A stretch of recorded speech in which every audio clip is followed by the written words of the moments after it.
اگر اس نے خود ہی اپنی سزا تجویز کر دی ہے تو اب جب تک میرا اللہ مجھے حکم نہیں دے گا میں بھی اس کی رسیاں نہیں کھولوں گا۔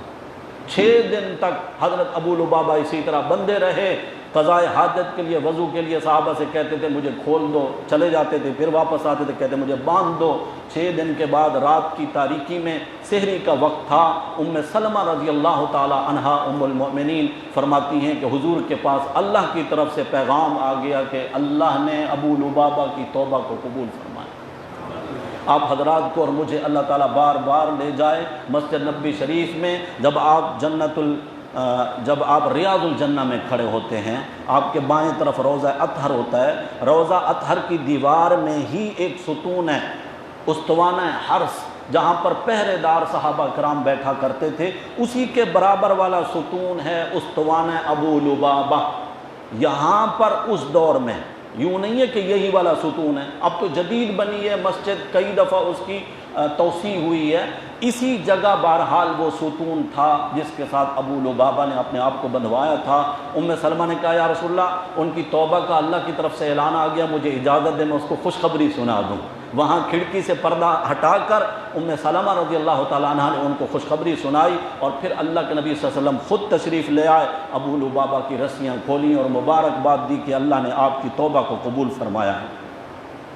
یہودیوں کے بارے میں حضرت سعد ابن معاذ رضی اللہ تعالیٰ عنہ وہ جو زخمی ہوئے تھے ان کے لیے حضور نے مسجد نبوی شریف میں ہی ایک خیمہ بنوا دیا تھا تاکہ ان کی عیادت کے لیے آنا جانا میرے لیے آسان ہو، ان کے گھر تک پہنچنا میرے لیے مشکل ہوگا۔ آپ صلی اللہ علیہ وسلم نے ان کے قبیلے کے لوگوں سے فرمایا کہ تمہارے تعلقات ہیں ان یہودیوں کے ساتھ، بنو قریظہ والوں کے ساتھ، جو فیصلہ سعد کر دیں تمہیں قبول ہے؟ انہوں نے کہا بالکل ہمیں قبول ہے۔ آپ صلی اللہ علیہ وسلم نے حضرت سعد کو بلوایا، جب حضرت سعد رضی اللہ تعالیٰ عنہ تشریف لائے تو حضور نے فرمایا قوموا، کھڑے ہو جاؤ، تمہارا سردار آیا ہے، یعنی اپنے بزرگ کے لیے، بڑے کے لیے کھڑا ہونا آپ صلی اللہ علیہ وسلم نے حکماً فرمایا۔ صحابہ کھڑے ہو گئے، حضرت سعد کو اتار کر سواری سے بٹھایا گیا، حضور نے فرمایا کہ ان کے بارے میں جو بھی فیصلہ کرنا ہو۔ حضرت سعد نے فیصلہ کیا یا رسول اللہ ان کے تمام مردوں کو قتل کر دیا جائے، ان کے عورتوں اور بچوں کو قیدی بنا کر فروخت کر دیا جائے اور اس سے اسلحہ اور سامان خریدا جائے، اور ان کی جتنے بھی املاک ہیں وہ ساری کی ساری مسلمانوں تقسیم کر دی جائے۔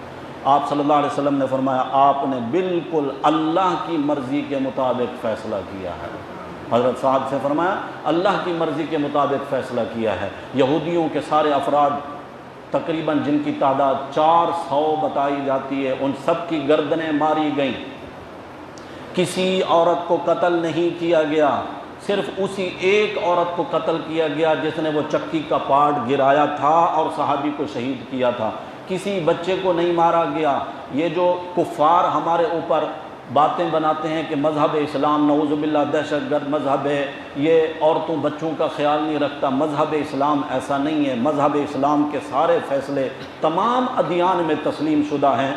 یہ جو فیصلہ تھا تورات میں بھی بالکل یہی فیصلہ لکھا ہوا تھا، غدر کرنے والوں کے لیے یہی سزا۔ اسی موقع پر بیٹھے بیٹھے حضرت سعد رضی اللہ تعالیٰ نے پھر عرض کیا اللہ تعالیٰ سے، یا اللہ اگر تیرے نبی کے دشمنوں کے ساتھ لڑنا ابھی باقی ہے تو مجھے زندہ رکھ، ورنہ میرے زخم کو ہرا کر دے اور مجھے اسی زخم کی وجہ سے شہادت کی موت دے دے۔ ابھی وہیں بیٹھے تھے کہ زخم سے خون کا فوارہ پھوٹ پڑا اور حضرت سعد رضی اللہ تعالیٰ عنہ شہید ہو گئے۔ انا للہ و انا الیہ راجعون۔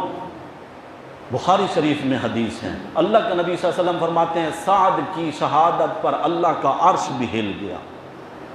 فرمایا سعد کی روح کو جب فرشتے لے کے جا رہے تھے آسمان پر، سارے آسمان کے دروازے کھول دیے گئے، خصوصی طور پر استقبال ہوا سعد کے لیے۔